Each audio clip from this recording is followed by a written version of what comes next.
दोस्तों नमस्कार, जय हिंद, जय भारत। रुद्रनॉमिक्स के आज के हमारे सेशन में आप लोगों का स्वागत है। तो देखिए, आज का बहुत इंटरेस्टिंग सेशन है। हो सकता है थोड़ा लंबा हो जाए, बट बने रहिएगा लास्ट तक। आपके यूपीएससी प्रीलिम्स प्लस मेंस दोनों के पर्सपेक्टिव से, खास तौर से जो है मेंस के पर्सपेक्टिव से बहुत ही ज्यादा इंपॉर्टेंट सेशन जो है और आज का मुद्दा जो है वो रहने वाला है। देखिए, हाल ही में माननीय सुप्रीम कोर्ट द्वारा एक जजमेंट जो है वो आई, जिसमें टाइगर ग्लोबल नाम की एक अमेरिकन इन्वेस्टमेंट कंपनी जो है वो शामिल थी।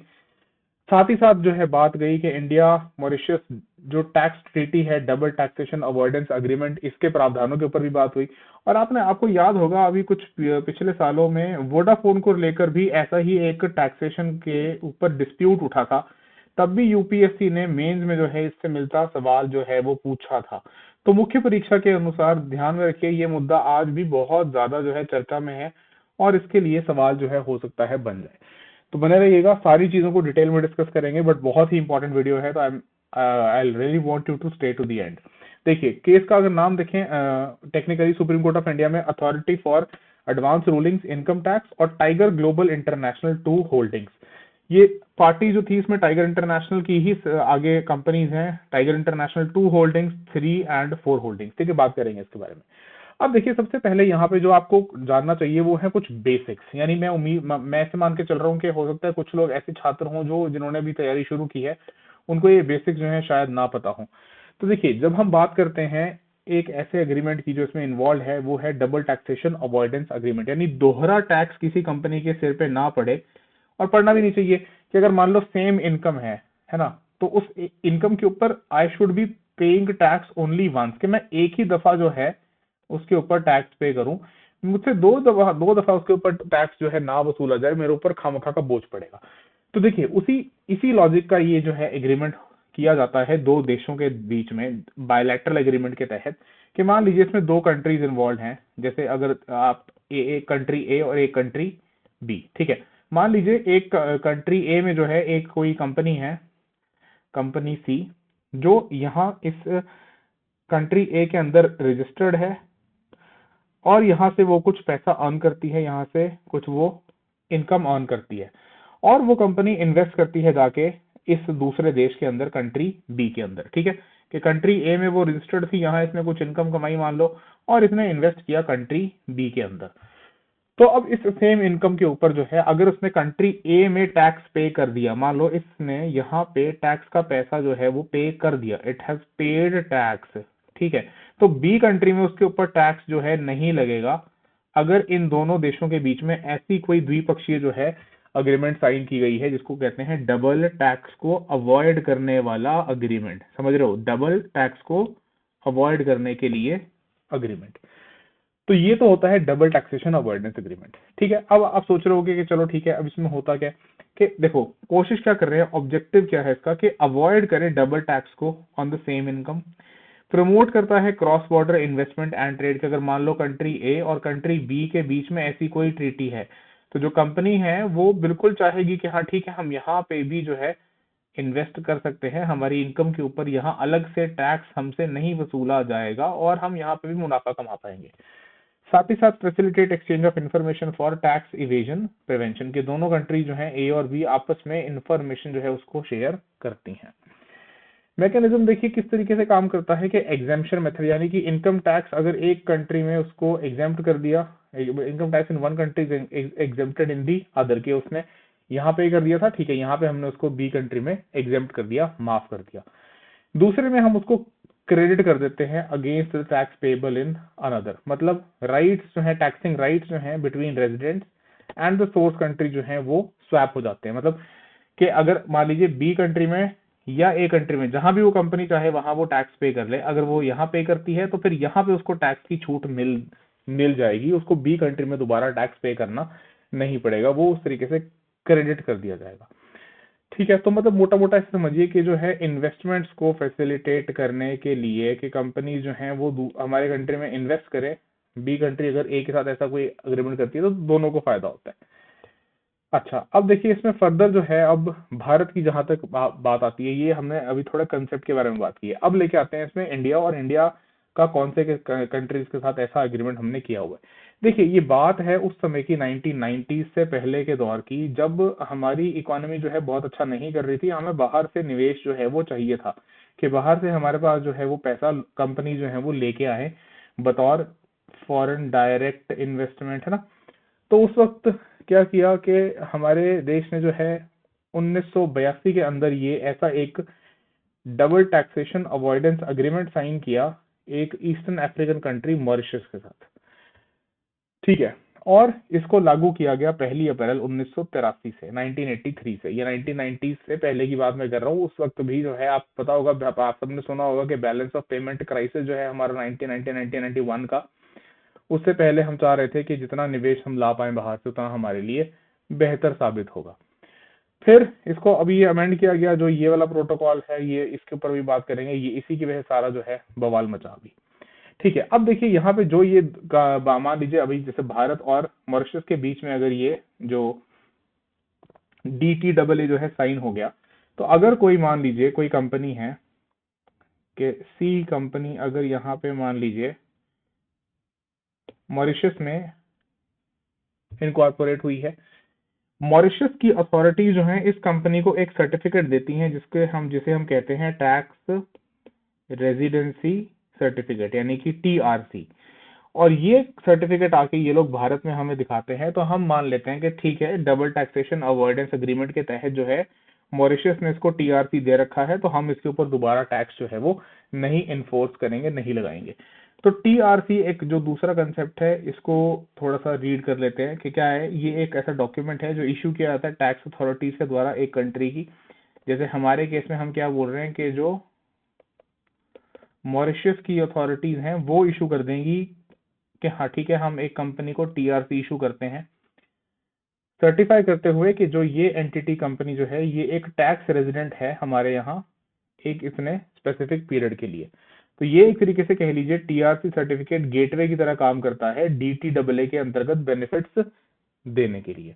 तो अगर अब ये कंपनी ये TRC लेके जो है मान लीजिए भारत में आएगी और हमारा मॉरिशस के साथ डबल टैक्सेशन अवॉइडेंस एग्रीमेंट है, तो ये TRC अगर दिखाएगी तो हम बोलेंगे चलिए ठीक है, आपको ये DTAA के बेनिफिट्स हम दे देंगे। बिना इसके जो है ये बेनिफिट्स क्लेम करना वो मुश्किल हो जाता है, ठीक है। इतनी बात मैं उम्मीद करता हूँ आप लोगों को समझ में आई है।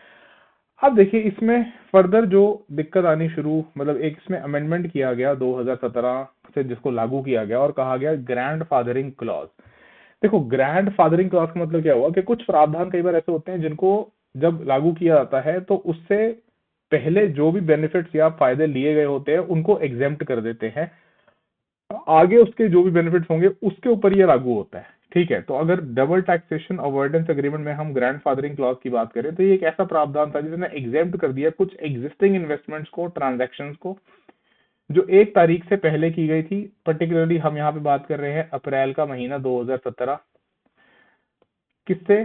फ्रॉम न्यू रूल्स और changes in the tax treaty, के हमने क्या किया, DTAA के अंदर एक बदलाव किया, ग्रैंडफादरिंग क्लॉज लेके आए।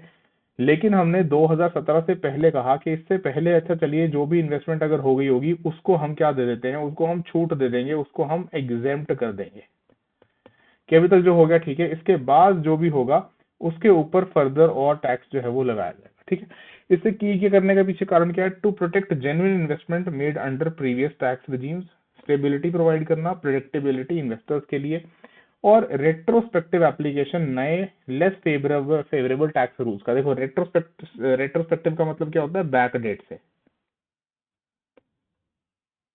ठीक है।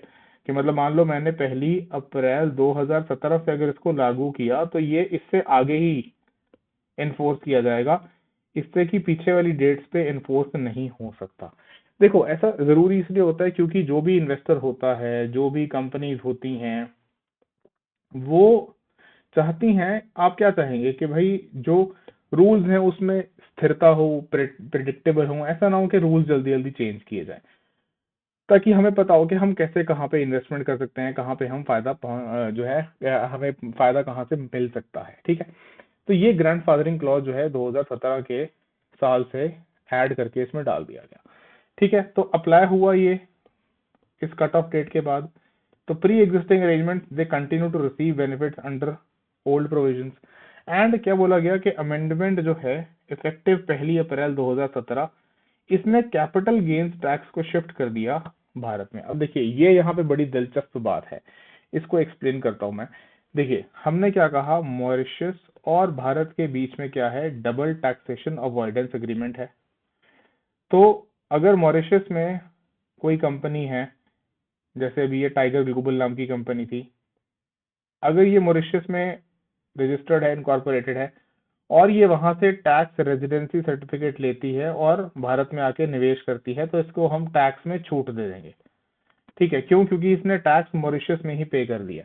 अब देखिए कंपनीज अक्सर ऐसा क्यों करती थी, क्योंकि मॉरिशस में जो है टैक्स बहुत कम है। मतलब यहाँ पे आप ये समझ लीजिए कैपिटल गेन्स टैक्स जो है वो है ही नहीं, वो नील है, वो जीरो के ही बराबर है। तो कंपनीज क्या प्रेफर करती थी कि हाँ ठीक है, यहाँ पे वो अपने जो टैक्सेशन है उसको यहाँ शो करती थी, यहाँ पे चाहे जीरो है, बहुत मिनिमम टैक्स है, वो पे कर दिया, और भारत में जो है, भारत में उस टैक्स का बेनिफिट जो है क्लेम कर लिया, टैक्स रेजिडेंसी सर्टिफिकेट मॉरिशस से लाकर भारत में सबमिट करके। तो इससे इनको फायदा हो जाता था कि टैक्स बच जाता था, और इफेक्टिवली यहाँ पे टैक्स जो है बहुत कम या नील के बराबर था। भारत में डबल टैक्सेशन अवॉइडेंस एग्रीमेंट के चलते इनको टैक्स जो है पे करना नहीं पड़ता था। भारत को लगा कि चलिए ठीक है, अब 2017 से पहले तो जो हुआ सो हुआ, हमने अपना टैक्स जो है बिल्कुल उसमें कुछ भी नहीं वसूल किया, हमने उस टैक्स को बिल्कुल छोड़ दिया। लेकिन अब हम क्या कर रहे हैं कि टैक्स जो है यहाँ पे इंट्रोड्यूस कर रहे हैं, किस प्रकार से कि अगर भारत से जो है किसी प्रकार का कोई बेनिफिट कोई कंपनी गेन करती है, और उसमें कोई भी किसी प्रकार का कैपिटल गेन यानी कि कोई उसमें मुनाफा जो है वो कमाती है, जैसे मान लीजिए कोई शेयर पहले खरीदे बाद में उसको बेचा, तो उसके ऊपर जितना उसको गेन हुआ, तो उसमें जो है भारत जो है वो टैक्स चार्ज करेगा। लेकिन ये क्या कहा गया कि इसमें कट ऑफ डेट क्या रहेगी, 1 अप्रैल 2017। ठीक है, तो मतलब क्या हुआ कि शेयर्स अक्वायर्ड बिफोर 1 अप्रैल वर ग्रैंड फादर्ड, कि इनको जो है इस क्लॉज के तहत एग्जेम्प्ट कर दिया गया। लेकिन capital gains on their sale continue to be taxed in the country of residence, यानी मॉरिशस नॉट इंडिया। और मॉरिशस में तो चलो खैर नील ही था, या वहां पे तो ऑलमोस्ट जो है नील या जीरो के बराबर ही था। लेकिन 2017 से पहले, 17 के बाद वाले सारे जो है उसमें भारत में भी हमारी टैक्स अथॉरिटीज उसके ऊपर टैक्स लगाएंगी। ठीक है, तो मैं उम्मीद करता हूँ ये इतना कंसेप्ट समझ में आया है कि DTAA क्या है, और उसके अंदर ये 2017 से जो अमेंडमेंट लागू कर दी गई ये क्या है। क्योंकि ये देखिए इससे ही मुद्दा पूरा समझ में आएगा कि ये केस है क्या असल में।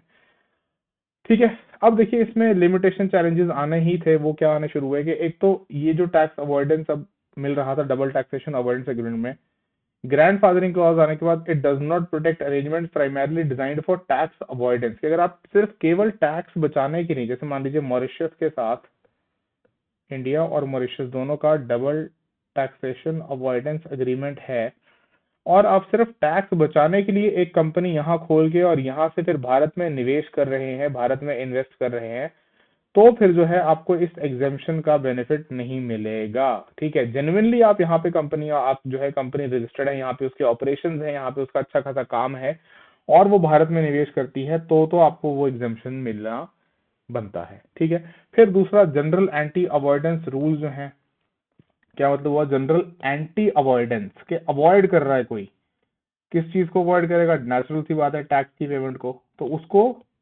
अवॉइडेंस को रोकने के लिए एंटी अवॉइडेंस, ठीक है, वो भी ट्रीटी के बेनिफिट्स को निरस्त कर सकते हैं, ओवरराइड कर सकते हैं, इवन अगर ग्रैंडफादरिंग जो है वो, if the primary purpose is tax avoidance. ठीक है, एंड सब्सटेंस ओवर फॉर्म, यानी कि सिर्फ जो है हम ये नहीं देखेंगे कि रूल्स या रेगुलेशंस पूरे फॉलो किए गए या नहीं किए गए, उसमें सब्सटेंस भी देखा जाएगा। सब्सटेंस का मतलब क्या हुआ, जो मैं आपको अभी समझा रहा था कि वो कंपनी जो है वो मॉरिशस में केवल इसलिए जाके उसने अपने आप को इनकॉर्पोरेट या स्थापित नहीं किया कि वो टैक्स बेनिफिट लेना चाहती थी, परंतु वो मॉरिशस से ही ऑपरेशन जो है अपने रन कर रही थी जेन्युइनली। ठीक है, सिर्फ इसलिए नहीं कि नई कंपनी वहां जाके बना ली या सब्सिडरी बना ली ताकि ये टैक्स बेनिफिट्स जो है वो क्लेम किए जा सके।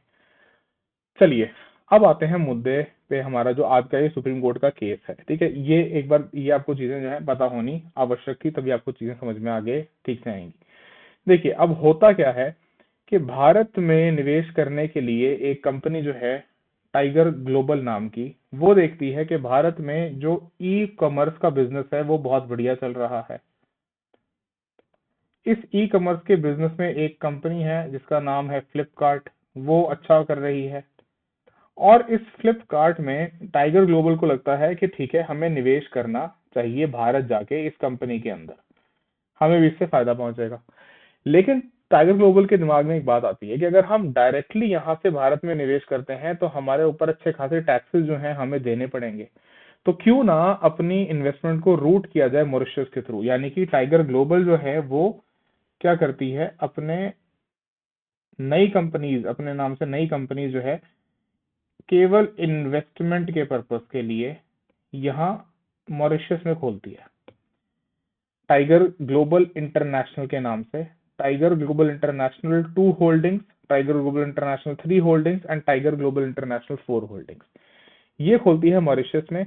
और जो कि ये कंपनी है फ्लिपकार्ट, इसका भी उस समय जो मेजर हेडक्वार्टर था वो था सिंगापुर के अंदर। तो ये यहाँ पे इन्वेस्ट करती है फ्लिपकार्ट सिंगापुर में, और वहां से निवेश आता है भारत के अंदर। तो चेन समझिए कि अमेरिकन कंपनी ये न्यूयॉर्क में जो है इनकॉर्पोरेटेड है, ये अमेरिका का ये शहर न्यूयॉर्क, टाइगर ग्लोबल नाम से। ये भारत में डायरेक्टली इन्वेस्टमेंट ना करके इस रूट को ये छोड़ती है, क्योंकि इसमें इसको टैक्स पे करना पड़ेगा। ये क्या करती है, टाइगर ग्लोबल इंटरनेशनल खोलती है यहाँ मॉरिशस के अंदर। यहाँ से फ्लिपकार्ट, जो कि उस समय जो है हेडक्वार्टर्ड होती है सिंगापुर में, उसमें निवेश करती है और वहां से पैसा निवेश करती है फर्दर फ्लिपकार्ट इंडिया के अंदर। अब देखिए इसमें हुआ क्या, ये जो सारा इन्वेस्टमेंट था ये था 2017 से पहले, ठीक है। ये सारा इन्वेस्टमेंट था 2017 से पहले, जब वो हमारा ग्रैंडफादरिंग क्लॉज इंट्रोड्यूस किया भारत सरकार ने। लेकिन उसके बाद कहानी में ट्विस्ट आता है 2018 के अंदर, जब क्या होता है, एक और अमेरिकन कंपनी जिसका नाम है वॉलमार्ट, वो मेजॉरिटी स्टेक खरीद लेती है फ्लिपकार्ट नाम की ई कॉमर्स कंपनी में। और वॉलमार्ट कहती है टाइगर ग्लोबल को कि भाई अपना शेयर भी बेच दीजिए। टाइगर ग्लोबल कहती है बढ़िया है, हमें अच्छा मुनाफा अगर आप देंगे तो हम बेच देंगे। वॉलमार्ट कहता है बिल्कुल देंगे आपको मुनाफा, आप हमें अपने सारे शेयर होल्डिंग जो है फ्लिपकार्ट के अंदर वो सारी की सारी हमें बेच दीजिए। अब इसमें देखिए टाइगर ग्लोबल इंटरनेशनल 2-3-4 होल्डिंग्स जो हैं वो अच्छे खासे प्रॉफिट्स जो हैं अर्न करती हैं, यानी कि कैपिटल गेन्स, ठीक है। कैपिटल गेन्स जो है वो इस डील में अर्न करती हैं जब वॉलमार्ट को वो अपना शेयर, अपना स्टेक बेच देती हैं फ्लिपकार्ट में, और फ्लिपकार्ट जो है चला जाता है वॉलमार्ट के अंडर। जो भी फ्लिपकार्ट में टाइगर ग्लोबल की शेयर थे, जो उसकी शेयर होल्डिंग थी, वो भी चली जाती है वॉलमार्ट के पास, और टाइगर ग्लोबल जो है अच्छा खासा कैपिटल गेन यहाँ पे कमाती है। इसके ऊपर भारत कहता है कि हमें आपको आपको जो है हमें टैक्स देना होगा, जिसके लिए सारी बहस जो है छिड़ती है और मामला पहुंचता है कोर्ट के अंदर। ये दिल्ली हाई कोर्ट होते हुए अल्टीमेटली लैंड करता है सुप्रीम कोर्ट के अंदर। बात क्या हुई, वही जो मैंने आपको समझाया, फटाफट सीक्वेंस ऑफ इवेंट्स रिपीट कर देता हूँ। टाइगर ग्लोबल अमेरिका की इन्वेस्टमेंट फर्म प्लान करती है बाय करने के लिए, इन्वेस्टमेंट करने के लिए फ्लिपकार्ट में। इसके लिए डायरेक्टली ना आके ये मॉरिशस में नई कंपनीज क्रिएट करती है, किस नाम से, tiger global international 2, 3 and 4 holdings. ये सारा खेल होता है 2011 से 15 के बीच में, और ये टोटल अमाउंट जो, मतलब not initially, over a period of time total amount invest करती है $2 बिलियन फ्लिपकार्ट सिंगापुर के अंदर, जिससे फिर फर्दर इन्वेस्टमेंट आती है फ्लिपकार्ट इंडिया के अंदर, ठीक है। तो ये सेटअप किए जाते हैं, जो ये टाइगर ग्लोबल इंटरनेशनल 2-3-4 होल्डिंग्स जो हैं ये सेटअप होते हैं एज इन्वेस्टमेंट व्हीकल्स, एंड ये वैलिड टीआरसीज लेते हैं मॉरिशियन अथॉरिटीज से। मतलब मॉरिशस इनको जो है टैक्स रेजिडेंसी सर्टिफिकेट सारे इशू करके देता है, जिसके चलते ये भारत में क्लेम करते हैं कि हमारे ऊपर टैक्स इस इन्वेस्टमेंट के ऊपर जो है वो ना लगाया जाए, ठीक है। आखिरी में चीजें बदलती कब हैं, ये 2018 के अंदर।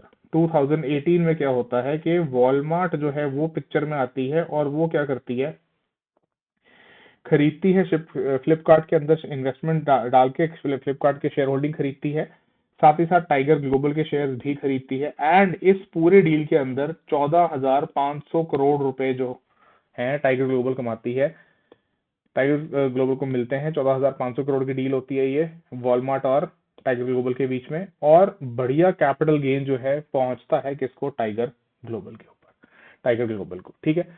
अब देखिए ये केस कहां से निकल के आता है कि टाइगर ग्लोबल का ये जो 2018 का सेल था अपने फ्लिपकार्ट के स्टेक का वॉलमार्ट को, जब वॉलमार्ट ने टेक ओवर कर लिया, इसमें बात उठ के आती है कि भाई it lacked commercial substance and could not claim protection under the grandfathering clause के डबल टैक्सेशन अवॉइडेंस अग्रीमेंट के चलते, क्योंकि बात निकल के जब आएगी तो पूछा ये जाएगा कि क्या जो ये कंपनी है टाइगर ग्लोबल, ये पहले से वहां ऑपरेट इंडिपेंडेंटली कर रही थी या सिर्फ टैक्स बेनिफिट के लिए ये किया गया था। तो section 9 clause 1 section 9 clause 1 sub clause 1 जो इनकम टैक्स एक्ट का है भारत का, वो क्या कहता है कि देखिए, अगर आप कोई भी इनकम करते हैं ट्रांसफर ऑफ कैपिटल एसेट जो है उसको करके भारत में जो मौजूद है, एंड ये डिराइव करते हैं their value substantially from assets located in India, तो इन एसेट्स जो भारत में लोकेटेड हैं, जैसे हम इस केस में क्या है, एसेट्स फ्लिपकार्ट जो भारत में लोकेटेड है, तो क्या होगा कि अगर ये यहाँ से इस तरीके से ट्रांसफर होते हैं एसेट, है ना, तो फिर ये जो आपका मुनाफा होगा उसको हम टैक्स करेंगे। ठीक है, मतलब क्या हुआ कि जो सेक्शन 90 क्लॉज 2 है एक्ट का, वो क्या कहता है कि and it allows an SSC to rely on the treaty where it is more beneficial to it, मतलब आप चाहे मॉरिशस में टैक्स पे कर दीजिए, चाहे आप भारत में टैक्स पे कर दीजिए, कोई दिक्कत नहीं है। ठीक है, लेकिन सब्सटैंशियल उसमें होना चाहिए कि आप वहीं उसी आप मॉरिशस से ही ऑपरेट करते हो। समझ में आ रही है बात कि ये क्या कह रहा है सेक्शन, कि that income arising in India if it flows from transfer of a capital asset and the shares of a foreign company can be treated as such an asset if they derive their substantially from assets located in India. तो ये जो domestic law framework है, it operates alongside India's tax treaties, मतलब हमारी जो double taxation avoidance agreement है उसको isolation में नहीं देखा जाएगा। ठीक है, उसके साथ साथ हम बाकी कानूनों को भी देखेंगे। और ठीक है, हमने अलाउ किया है कि चाहे मॉरिशस हो चाहे भारत हो, जहां पे कंपनी को बेनिफिशियल लग रहा है वो वहां पे जो है अपने टैक्स पे कर सकती है और दूसरी जगह पे उसको एग्जेम्पशन मिल जाएगा। लेकिन भारत की जो संसद है उसने एक कानून पास करके 2017 से, जिसको भी हम बात कर रहे थे, इस ऑप्शन को थोड़ा नैरो डाउन किया था, इसको थोड़ा लिमिट किया था। कैसे? सेक्शन 90 क्लॉज 2A, ये इंपॉर्टेंट है यहाँ पे, इस पे थोड़ा सा ध्यान दीजिए कि देखिए 90 क्लॉज 2A ने क्या कहा कि ट्रीटी के बेनिफिट्स कहाँ पे एप्लीकेबल नहीं होंगे, शेल नॉट अप्लाई, जहां पे general anti avoidance rule invoke हो रहा है, मतलब वहां पे ट्रीटी की प्रोटेक्शन एक्सटेंड नहीं होगी, वहां पे आपसे टैक्स वसूला जाएगा, वहां आपको टैक्स में छूट नहीं मिलेगी। ठीक है, does not extend to arrangements which are found to be abusive. अब ये देखो, ये जो अब्यूजिव वाला बात आ रहा है ना, यहीं पे जो ये टाइगर ग्लोबल नाम की अमेरिकन इन्वेस्टमेंट फर्म है, इसकी गर्दन जो है वो नप गई। ठीक है, तो इसको क्या कहा गया कि देखो भाई, मेन पर्पस जो है, अगर आपका टैक्स बेनिफिट ऑब्टेन करना है and does not involve real business activity, तो फिर जो है आपको डिनाई किए जा सकते हैं टैक्स के बेनिफिट्स, जो हमारे केस में यहाँ पे हुआ भी। ठीक है, तो इसमें क्या होगा, टैक्स, ये कानून जो है, ये 92A जो इसका क्लॉज है, ये टैक्स अथॉरिटीज को अलाउ करता है कि भाई पिछला पास्ट का जो पेपर अरेंजमेंट है वो सारा देखा जाए कि टैक्स ट्रांजैक्शन बेस्ड जो भी कैरी किया गया है वो किस तरीके से उसका स्ट्रक्चर किया गया है, क्या सिर्फ इसी तरीके से स्ट्रक्चर किया गया है कि टैक्स का सिर्फ बेनिफिट लिया जाए वहां से। ठीक है, मतलब प्रिंसिपल ऑफ सब्सटेंस, देखिए जो माननीय सर्वोच्च न्यायालय ने, सुप्रीम कोर्ट ऑफ इंडिया ने जो इसमें प्रिंसिपल अप्लाई किया है, उस प्रिंसिपल का नाम है principle of substance over form. यानी कि देखिए, कमर्शियल सब्सटेंस का मतलब क्या हुआ, जहां पे कुछ किसी प्रकार का कोई फायदा पहुंचा है, कोई गेन पहुंचा है, इसमें ये देखा जाएगा कि वाकई में वो जो स्ट्रक्चर था it reflects real business activity, या फिर वो लार्जली पेपर पे एग्जिस्ट करता है, और इसको आप ऐसे समझ के चलिए कि उसको क्रिएट इसलिए किया गया था ताकि टैक्स जो है उसके बेनिफिट जो हैं वो लिए जा सके। ठीक है, तो कोर्ट ने कहा कि भाई ये एग्जामिन करना आवश्यक हो जाता है कि जो मॉरिशस की एंटिटी थी जिसके थ्रू टाइगर ग्लोबल ने इन्वेस्ट किया, उसका वहां पे रियल कमर्शियल सब्सटेंस था, या फिर केवल जो है वो कॉन्ड्यूट की तरह, मतलब एक तरीके से एक चैनल की तरह, सिर्फ कि ये अमेरिका, ये इंडिया डायरेक्टली यहाँ से यहाँ ना आके, यहाँ से आप पहले गए मॉरिशस, यहाँ आपने कंपनीज क्रिएट करी और यहाँ से आपने इन्वेस्ट किया इंडिया में, ताकि आपको टैक्स जो है वो हो जाए अल्टीमेटली ₹0। ठीक है, तो इसके लिए सुप्रीम कोर्ट ने कहा कि they relied on what is called a head and brain test.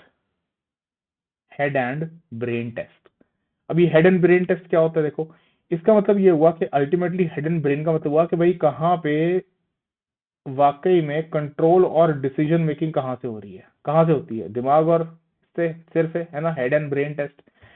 तो सुप्रीम कोर्ट ने पूछा कि भाई जो टाइगर ग्लोबल नाम की ये कंपनी थी, टाइगर ग्लोबल इंटरनेशनल 234, जो भी ये तीनों कंपनीज हैं जो मॉरिशस में इनकॉर्पोरेट की गई, क्या उनके हाथ में एक्चुअल कंट्रोल था? क्या वो 100% डिसीजन मेकिंग कर रही थी, या फिर जो टाइगर ग्लोबल है जो कि न्यूयॉर्क में हेडक्वार्टर्ड है, जो कि अमेरिका में बैठा हुआ है, वो सारा कुछ कंट्रोल कर रहा था?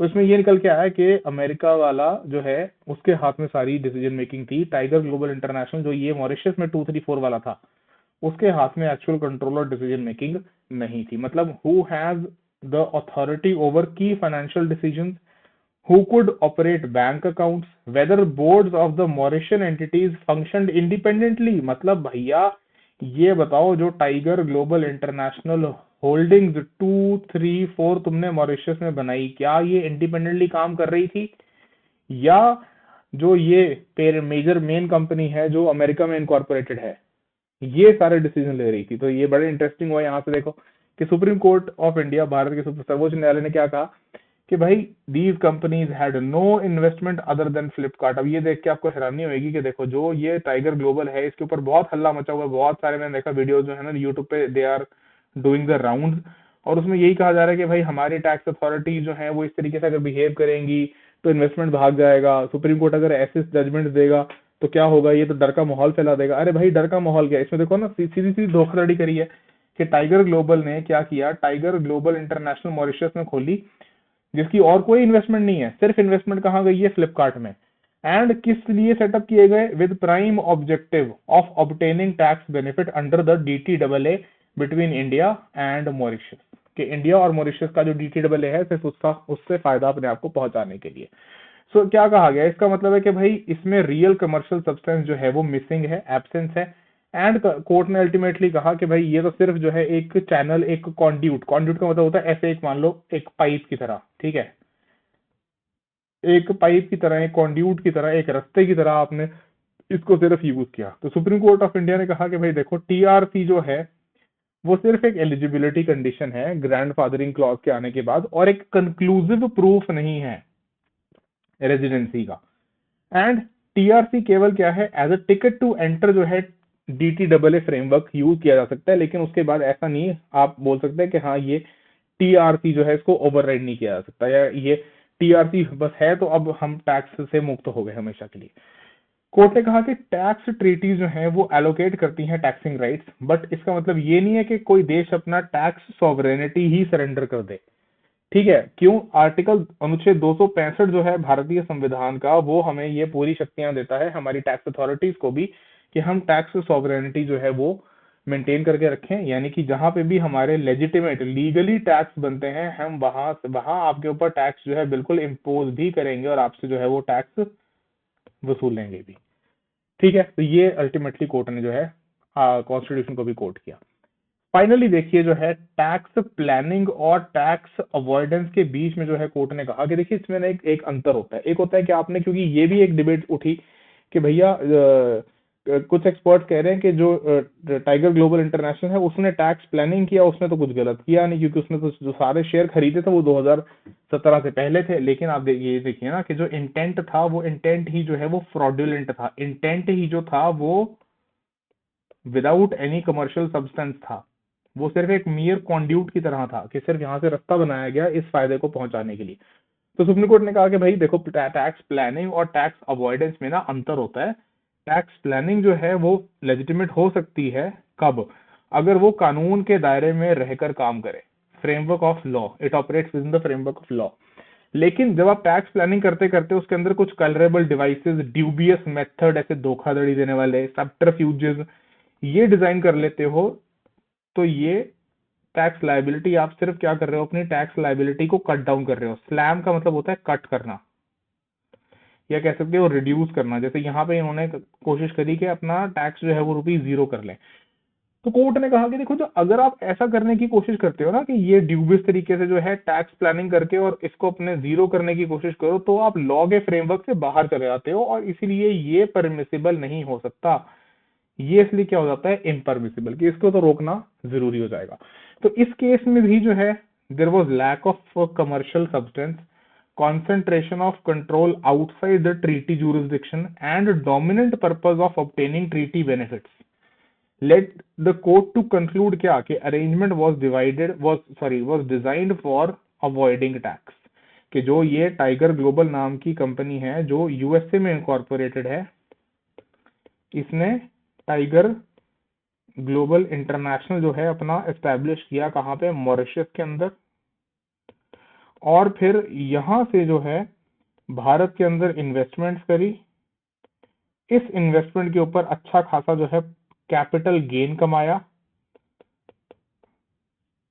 और ये पूरा का पूरा काम इसने मॉरिशस के थ्रू रूट सिर्फ इसलिए किया क्योंकि आप ये देखो ना, जो इसमें बड़ी मेजर बात निकल के आई कि भाई जो ये tiger global international holdings 234 Mauritius वाली हैं, फ्लिपकार्ट के अलावा इन्होंने कहीं और कोई इन्वेस्टमेंट नहीं कर रखा, फ्लिपकार्ट में ही केवल इनका एक इन्वेस्टमेंट था। इसका मतलब क्या हुआ कि सिर्फ ये फ्लिपकार्ट वाली पूरी जो इन्वेस्टमेंट थी ये करने के लिए ही इसको यूज किया गया। इसका मतलब आपके कोई और ऑपरेशन, कोई और इन्वेस्टमेंट वहां से आपने नहीं करी, तो ये दर्शाता है कि आपने इसका मिसयूज किया, जिसको अब जो है सुप्रीम कोर्ट ने इसको वो कर दिया। तो अब हाहाकार मच गई कि भाई देखो, यहाँ तो जो है इन्वेस्टमेंट करने से पहले डर का मतलब इन्वेस्टमेंट करने से पहले 100 बार सोचो, ऐसे डर का माहौल है यहाँ तो।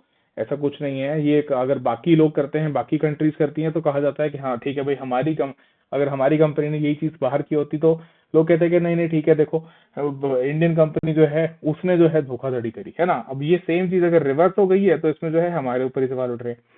आप जरूर मुझे कमेंट करके बताइए कि आपकी जो है इसके ऊपर क्या राय है। और ये मुद्दा मैं पहले भी कह रहा था कि जो आपका वोडाफोन वाला केस का मुद्दा हुआ था वो बहुत उछला था, तो यूपीएससी ने जो है इसके ऊपर सवाल पूछा था। तो ये आपके यूपीएससी प्रीलिम्स के पर्सपेक्टिव से, प्रीलिम्स में देखिए जैसे जो ये ट्रीटीज हैं किन के साथ हैं, इनके कुछ ये ऐसे क्लॉज जो होते हैं, इसके ऊपर सवाल बन सकता है प्री में। और मेंस में बतौर एक जो टॉपिक है आपका पर्टिकुलरली जीएस पेपर 3, और उसमें जो पूरा इकोनॉमी वाला पार्ट है उस हिसाब से इम्पोर्टेंट है। ठीक है, चलिए, तो मैं उम्मीद करता हूँ आपको समझ में आ गया होगा, और आपको अगर वीडियो अच्छा लगा तो उसको लाइक और सब्सक्राइब जरूर कर दीजिए, चैनल को सब्सक्राइब कर दीजिए और वीडियो को लाइक और शेयर कर दीजिए। चलिए, मिलेंगे ऐसे एक और अच्छे इन्फॉर्मेटिव वीडियो में, तब तक पढ़ते रहे, मस्त रहे, स्वस्थ रहे। Thank you so much. जय हिंद, जय भारत।